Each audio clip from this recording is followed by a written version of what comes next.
Assalamu alaikum, guys. I'm with Nabil, Assalamu alaikum. and he accepted Islam not too long ago, about a couple years ago. Yeah. What was it? People, are you ready for the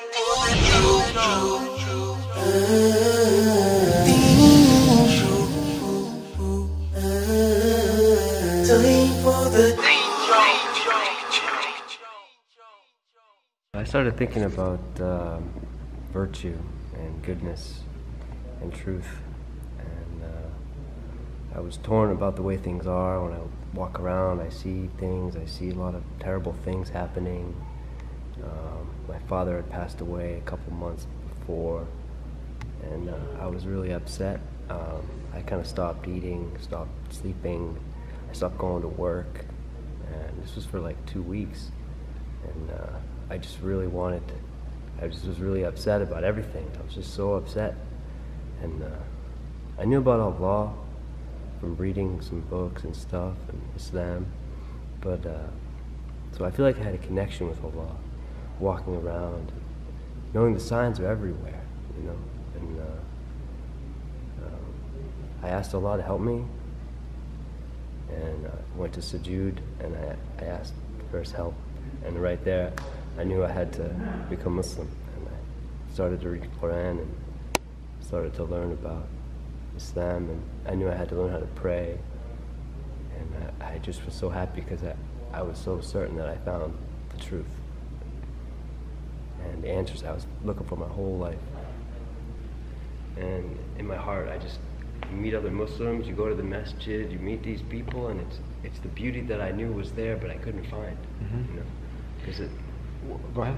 as an American, they don't tell you about it in schools, really. Like they don't even. It's like it doesn't even exist. Like the Quran, they don't even tell you about it. I'm from kind of a smaller town in Massachusetts, and maybe bigger cities, they kind of maybe tell you about it, but they just don't really tell you about it so much. I mean, you have to find it yourself, you know. So, alhamdulillah. How long has it been now? It's been almost 3 years now. 3 years since you took your Shahada? Yeah. And for those that don't know, Shahada is, when someone accepts Islam, is that testimony of faith, declaring that there's nothing worthy of worship except the Creator of the heavens and the earth. And Muhammad is the seal of the prophets. And this will automatically include, not exclude, Jesus, Moses, Abraham, and all the preceding messengers who came with the same message. Submit your will to God's will. Worship the Creator, not the creation.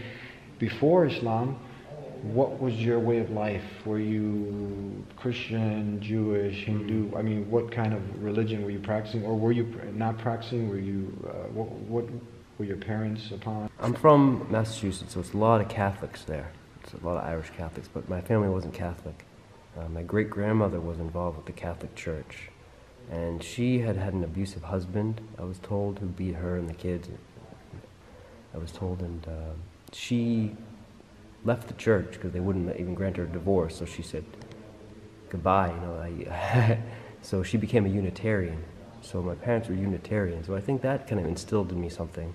But they weren't very religious, we didn't really go to church. They kind of were always like, it's up to you to decide for yourself, and they believed in, you know, ethical living. And my father was very by the book, you know. Right is right and wrong is wrong, and you don't do something just because it's wrong. It's simple. And I had gotten into yoga pretty heavily, and I practiced yoga for a long time, but it just left me with more questions. And I think it helped focus me on unity, because Islam is the purest unity. It's, you know, the oneness of Allah. And so that kind of interested me for a while, but I eventually found Islam. And I just so happy that I found it.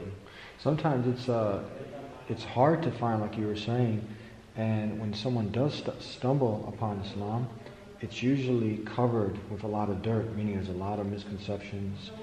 People equate it with, you know, some radical, crazy terrorists, right? Right. Violence. Was that kind of in your way in the beginning? Did you feel like, you know, okay, because people, they'll try every other religion, okay, Buddhism, thisism, thatism, and it's kind of cool and whatnot, you know, but as soon as Islam comes in the picture, there's a stigma attached to Islam. Right. So people just like, no, I don't want to deal with that because I'll probably get some heat and backlash and whatnot. Did you have any of that trepidation? Yeah, I mean, a little bit. I mean, I kind of knew from reading some poetry like Rumi and these type of things, like we know we're not getting the truth. I mean, anyone who sits down, I think, and thinks about it, know that what we're seeing, shown to us, and the words they use to portray this and what's happening, and you have to sit down and think about it, and that's kind of how I felt. There's much more to it than's on the surface. So I was thinking deeply about it, and again, it's how does it relate to me in my life, not some other people in some other country, what they say is happening, or the reasons they're doing things, or this, but how does it relate to me? How do I feel about this personally in my experience? So I kind of looked at it like that, and one of the things that made me think about it a little bit more was the women. Thinking about how women are, and how the women who want to be Muslims, like they're sometimes attacked, saying that they're oppressed, or they're forced, or and I knew that this isn't the case. Like they feel like they have a higher purpose, like they're guarding themselves to try to protect their afterlife. And I started thinking about that, the afterlife. There's a reason why we're doing good. What we do matters. We're bound by virtue, and that's what I kind of kept saying to myself: is truth bound by virtue. And I just kept pondering on this. Our actions, our deeds, they matter. And then also the concept of God is, I think, it's not really people. It's hard to say, but it's different here. Like Allah knows our hearts. He knows our deepest secrets. He knows inside our minds. Like this type of concept, is a little bit foreign to people. I think, but to start pondering on that, and knowing that He's there with us all the time. Why wouldn't He know? He created us. And, it's so beautiful to know that He's there with us all the time. And we can count on Him to help us if we need it. And that's the thing, we encourage people who are stuck in life to want to know more about life. Islam has everything laid out. It's a beautiful way of life, and you found it, you're living it, you got purpose now. Alhamdulillah. What advice do you have for other people who are going through life and it just, there's no satisfaction, the heart is empty, right? And they're tuning into the Deen Show. Yeah. I don't know. It's hard for me to give advice to anyone. I'd say, look inside your heart and know that Allah is there. Pour your heart out to Allah. Go to sujood. Stay there as long as you can. Let the tears flow. Ask Allah to open your heart. And that's the only advice I can. Simple advice, but profound and deep. Jesus did it. Did you know that? He made sujood. That's the prostration. And as it says, and he went a little further, and he fell on his face and prayed to who? To God. And he called on, he's telling you Allah. Jesus called on Allah. That's the same Creator. Yeah. So call upon the Creator and ask for guidance and take it from there. Thank you so much. Thank you very much. Thank you.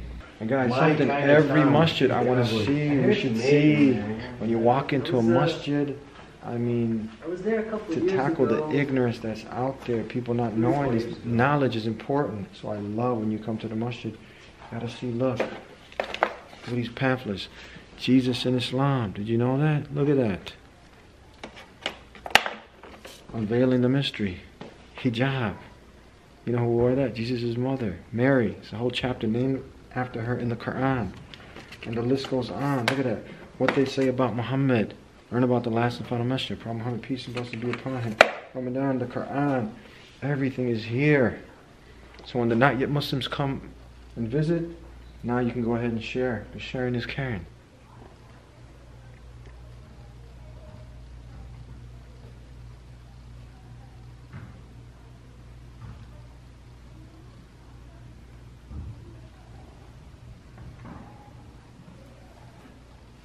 Remember, if you don't have these dawah materials, you can contact Gain Peace, and we can set you guys up with some of the brochures. It's extremely important, especially during these times of misunderstanding. But a Muslim should always be doing dawah, sharing, conveying the message.